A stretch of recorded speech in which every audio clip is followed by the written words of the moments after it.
मैं रविंद्र सिंह राठौड़, सह आचार्य राजनीति विज्ञान, राजकीय बांगड़ पीजी महाविद्यालय पाली, बीए थर्ड ईयर के पेपर द्वितीय लोक प्रशासन के टॉपिक आधुनिक लोक सेवा की विशेषताओं पर अपन आज बात करें।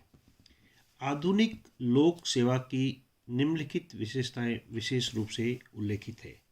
प्रथम, कुशल कार्यकर्ता, स्किल्ड वर्कर्स। लोक सेवा ऐसे अधिकारियों एवं व्यावसायिक वर्ग है जो कि प्रशिक्षण प्राप्त कर कुशल, स्थायी तथा वेतनिक होते हैं। उन अन्य व्यक्तियों के समान ही जो कि भिन्न भिन्न व्यवस्थाओं में व्यस्त रहते हैं। लोक सेवा का व्यवसाय भी प्रशासन का संचालन करना होता है। उन्हें इस कार्य के लिए वेतन दिया जाता है। प्रशासन का कार्य करना ही सिविल सेवकों का पूर्णकालिक व्यवसाय है। द्वितीय, पद सोपान का सिद्धांत, प्रिंसिपल ऑफ हायरार्की। लोक सेवा का संगठन पद सोपान के आधार पर किया जाता है, जिसका अर्थ है उच्च एवं अधीनस्थ अधिकारियों की एक ऐसी सुदृढ़ व अनुशासित व्यवस्था जिसमें उच्च अधिकारियों द्वारा निम्न अधिकारियों का पर्यवेक्षण, सुपरविजन किया जाता है। प्रत्येक अधिकारी को अपने उच्च अधिकारियों की आज्ञाओं का पालन करना होता है। तृतीय, वेतन भोगी कर्मचारी, पेड वर्कर्स। लोक सेवा अवैतनिक कार्य करने वाले लोगों का संगठन नहीं होती, परंतु इसके सभी सदस्यों को नियमानुसार निर्धारित वेतन प्राप्त होता है। वेतन की मात्रा पद के दायित्व, योग्यता, जोखिम, श्रम आदि के आधार पर निश्चित की जाती है। चतुर्थ, अनामता का सिद्धांत, प्रिंसिपल ऑफ एनोनिमिटी।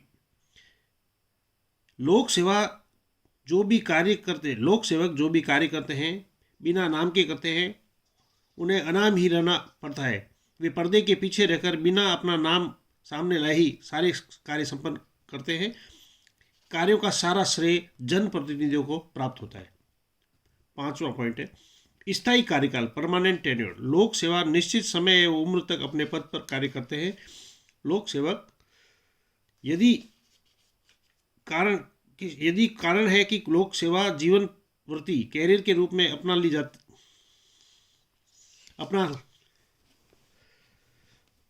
यदि कारण है कि लोक सेवाएं जीवन वृत्ति के रूप में अपना ली जाती है, राजनीतिक दलों में दाव पेचों तथा राजनीतिक नेतृत्व बनने पर उनके ऊपर कम असर होता है।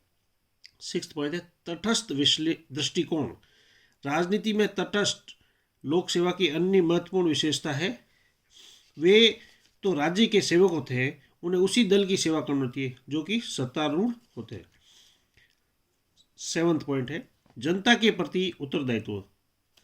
लोक कर्मचारियों का जनता के प्रति जिसकी वे सेवा करते हैं उत्तरदायित्व होता है। वर्तमान युग में कोई भी समझदार लोक सेवक जनता की अवहेलना करने का दुस्साहस नहीं करेगा, क्योंकि प्रजातंत्र में जनता की वास्तविक संप्रभु है। वस्तुतः लोक सेवा देश की संसद, न्यायपालिका, कार्यपालिका के नियंत्रण निर्देशन में उसे सौंपे गए कार्य संपन्न करते हैं। आठवां पॉइंट है सेवा भाव। लोक सेवक सेवा की भावना से जनता की सेवा करते हैं। लोक सेवकों को जो भी राज्य के सेवक होते हैं, संपूर्ण समाज के कल्याण के लिए कार्य करना होता है। उन्हें व्यक्तिगत लाभ से अपने सार्वजनिक हित को दृष्टिगत रखना होता है।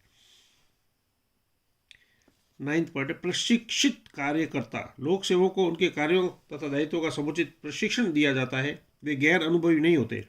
उन्हें दिए गए प्रशिक्षण केवल उनके पद के दायित्वों से ही नहीं रहता, वरन उनके दृष्टिकोण को व्यापक बनाने तथा उन्हें संपूर्ण प्रशासनिक संगठन के लक्ष्य और आदर्शों को समझने में आता है।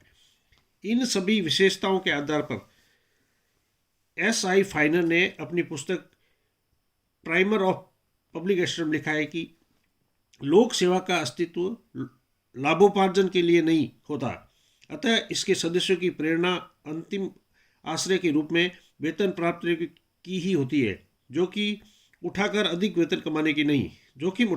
वेतन उठाने की नहीं। दूसरे लोक सेवक सार्वजनिक होती है, अतः उनके कार्यों की दृढ़ एवं सूक्ष्म जांच की जाती है और वे अस्वीकृत भी किए जा सकते हैं। इससे पुनः उसकी लोचशीलता तथा तत्वता सीमित हो जाती है। तीसरे लोक सेवक तथा उनके मंत्रियों को निरंतर संसद की आलोचनाओं का सामना करना पड़ता है। इससे उन्हें अवसरों के प्रति सतर्क एवं समृद्ध करने के लिए प्रोत्साहन मिलता है।